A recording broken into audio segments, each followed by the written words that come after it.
Hello hi guys, हे बघा आम्ही आला तर दुसऱ्या शेतामध्ये. ह्या बाया मस्त बसून आहे वाननेरासारख्या. यायले वाननेराचा ग्रुप लागले. बेबे काऊन बसल्याशा तुम्ही? अरे बघा वाननेर रात्री डुकर त्रास देते तर देते, आणि इकडे वाननेर आलेले आहे.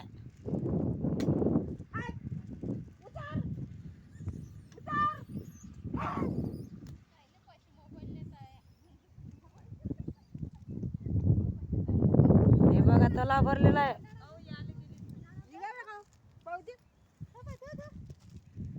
हे शुभांगीबाई तुम्ही मस्त भोपाली करू राहिल्या कास्तकाराच्या वावरात.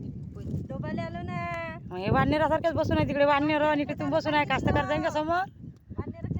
अमरावती जिल्ह्यात कोणाकोणाकडे पाणी सुरू आहे सांगा. आणि इकडे आमच्या शेतामध्ये इकडच्या आहेत मस्त तलाव भरून. तिकडे वाननेर, इकडे पाणी. निसर्ग इतका कोकण आहे शेतकऱ्यावर मजुरावर का जे पाणीच पाणी पाणीच पाणी, नाही तर पाणी हेच नाही. हे बघा पहिलं डोबून वार झालं ना, आता काढा काढा सांगा मग. कोणी कोणीकडे पेरणी साधली आणि कोणी कोणीकडे अशी अवस्था आहे. धन्यवाद.